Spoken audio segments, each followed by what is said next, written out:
मुल्की सालमियत, सिक्योरिटी और शहरियों के तहफ़्फ़ुज़ में किसी किस्म का समझौता नहीं किया जाएगा। फील्ड मार्शल आसिम मुनीर का कहना है कि बैरूनी हिमायत याफ्ता दहशत गर्दों और पेचीदा चैलेंजेस के बावजूद मुसल्लह अफ़वाज कौमी सलामती के लिए पुरअज़्म है। पाक फ़ौज के शोबा ताल्लुकात आमा ISPR के मुताबिक 27वीं नेशनल सिक्योरिटी वर्कशॉप के शुरका ने GHQ का दौरा किया। National security workshop national defence university का एक अहम प्रोग्राम है। ये प्रोग्राम पार्लियामेंट्रीज, आला सिविल अस्करी अफसरान और तालीमी और समाजी शोबों से ताल्लुक रखने वाले नुमाइंदगान को यकजा करता है। ISPR के मुताबिक वर्कशॉप के शुरका को गैर कानूनी सरगर्मियों के खिलाफ जारी कौमी इक़दामात पर भी ब्रीफिंग दी गई।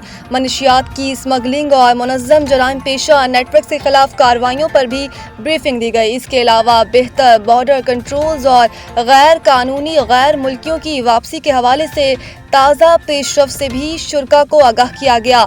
फील्ड मार्शल आसिम मुनीर ने वफाकी और सूबाई हुकूमतों के साथ मुकम्मल ताउन के अज़म का अदा किया और कहा कि दरेपा अमन, इस्तेकाम और खुशहाली के लिए मजबूत कौमी काविशें और इदारा जाती हम आहंगी निहायत ज़रूरी है।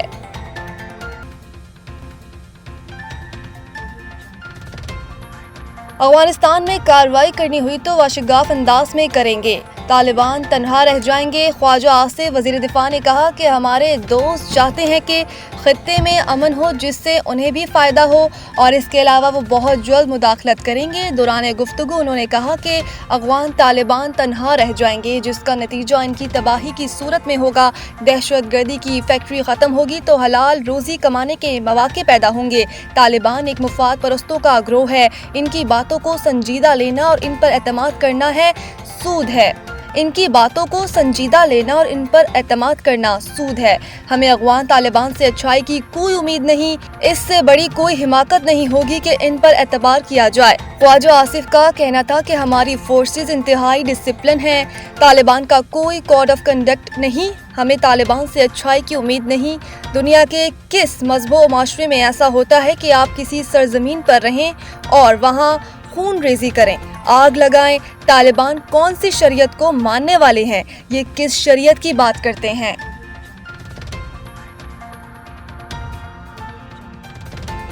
पीपल्स पार्टी की सिंध में बल्दियाती कानून में बड़ी तब्दीलियां करने की तैयारियां। ज़राए के मुताबिक इस सिलसिले में महकमा बल्दियात सिंध और महकमा कानून के माहिरीन सिंध लोकल गवर्नमेंट्स एक्ट 2013 में मौके तरामीम पर मबनी ड्राफ्ट की तैयारियों में मसरूफ़ हैं, जो बाज़ाब्ता मंजूरी के लिए सिंध काबीना के इजलास में पेश किया जाएगा, जिसके बाद उसे सिंध असम्बली से मंजूर कराया जाएगा।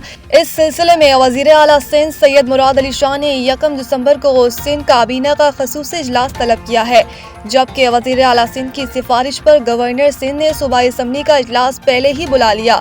वाज़ेह रहे कि सिंध असम्बली का इजलास बुध 26 नवंबर से शुरू हो रहा है, जो कुछ दिन जारी रहेगा।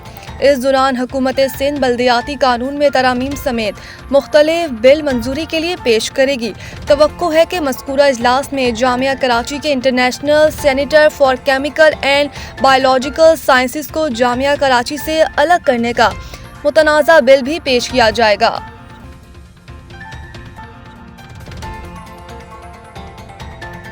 वफाकी आईनी अदालत बिल बोर्ड लगाने पर बरहम तनसीब के तरीके पर भी सवालात उठा दिए। वफाकी आईनी अदालत के 2 रुकनी बेंच ने बिल बोर्ड लगाने की इजाज़त से मुतालिक दरख्वास्त पर समाअत की, जिस सिलसिले में मुतल्लिका हुक्काम अदालत में पेश हुए। दौरान समाअत आईनी अदालत ने पार्क्स एंड हैंडीक्राफ्ट अथॉरिटी के अफसरान और वकील पर बरहमी का इजहार किया। जस्टिस हसन रिजवी ने कहा कि बिल बोर्ड्स बहुत ही खतरनाक होते हैं। बिल बोर्ड्स लगाकर फीस की मद में पैसा इकट्ठा करना चाहते हैं, क्या पैसे के लिए इतना गिर जाओगे?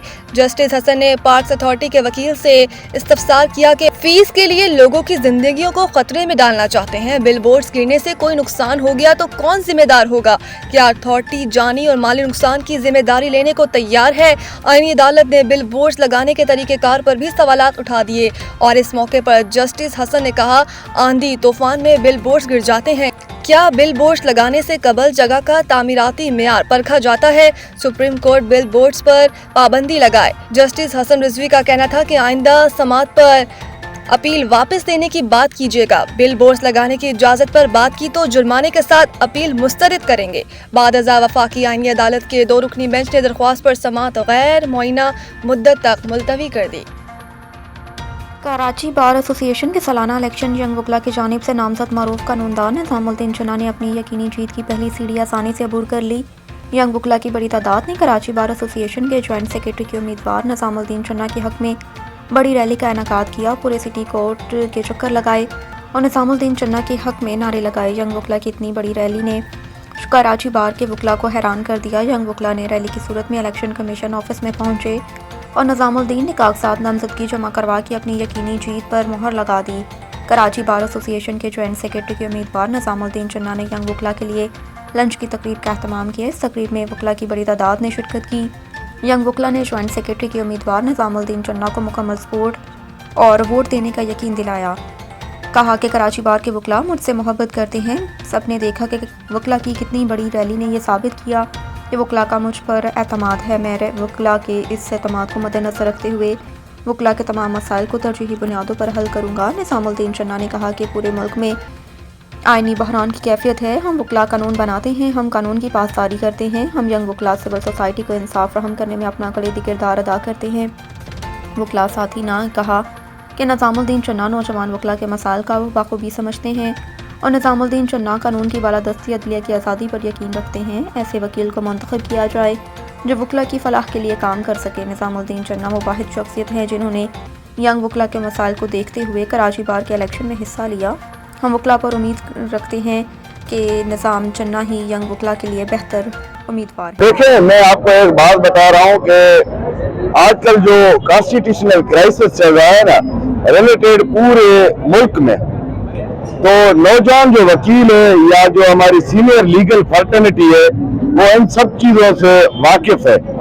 कानून बनाने वाले हम हैं। इस रियासत को जितना हम कानूनी तौर पर तहफ़्फ़ुज़ देते हैं और जो हम सिविल सोसाइटी को इंसाफ देने में जितना हमारा वकील का रोल है, तो नौजवान वकील हक और सच को समझते हैं। इसी वजह से मेरा मंशूर यही है कि मुल्क बचाओ, कानून बचाओ, अदालतें बचाओ, और वकील इसी नारे पे, इसी मंशूर पे नौजवान वकील और सीनियर वकील मुझे अल्हम्दुलिल्लाह एंडोर्स कर रहे हैं, सपोर्ट कर रहे हैं और ऑन कर रहे हैं। इंशाल्लाह ये आपके सामने ही जीत होगी और ये पूरा मुल्क और पूरी दुनिया देखेगी। मुजीब हाशमी है और सबसे पहली वजह जो चन्ना साहब को सपोर्ट करने की और ज्वाइंट सेक्रेटरी, उसकी वजह से वो सिर्फ ये कि आज कराची बार के अंदर बहुत बहुत बड़े मसले इशू खड़े होकर आ गए जो नौजवान वकला के साथ रिलेटेड है और वाहिद कैंडिडेट जो है वो नजर आए जो यंगेस्ट लॉयर्स और जो वेलफेयर ऑफ द लॉयर्स उसके लिए बात करने वाला वकील आज हमारे दरमियान मौजूद है और वो चन्ना साहब है। तो इंशाल्लाह उम्मीद करते हैं कि KPA 2026 में चन्ना साहब और उनकी पूरी टीम जो है वो एक मैसेज देकर आया 2026 के KPA के इलेक्शन में कि हम हर मोड़ पे रात का 2 बज रहा हो, रात का दिन का 2 बज रहा हो, हम लोग सारी पूरी टीम आपके साथ मौजूद होगी। तो निज़ामुद्दीन चन्ना साहब जो हमारा रिप्रेजेंटेटिव कैबिनेट में जब आएंगे तो हमारे यूथ के यंग को आगे लेकर चलेंगे। वेलफेयर का काम इनकी मैनिफेस्टो में ये है कि नौजवान वकीलों को साथ लेकर चलना। बस चन्ना साहब को आप सपोर्ट करें। चन्ना साहब बहुत अच्छे, अगर वो ज्वाइंट सेक्रेटरी पे आए तो KPA में बहुत अच्छा काम करेंगे, इसलिए please vote and support Nizamuddin चन्ना।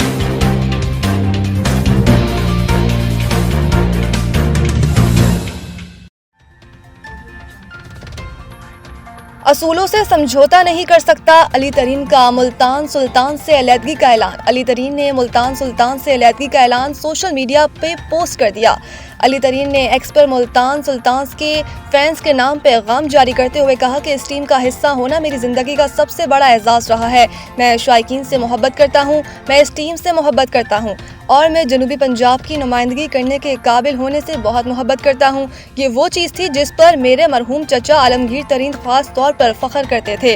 अली तरीन ने कहा कि मैं हर सीज़न में अपने खिलाड़ियों और स्टाफ को बताता रहा हूँ कि इस रीजन की नुमाइंदगी करना क्या मायने रखता है।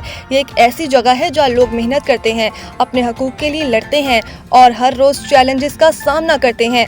मैंने उन्हें बताया कि शायकीन आपको हारने पर माफ़ कर देंगे, लेकिन अगर आप मुकाबला करना रोक देंगे तो वो कभी माफ़ नहीं करेंगे।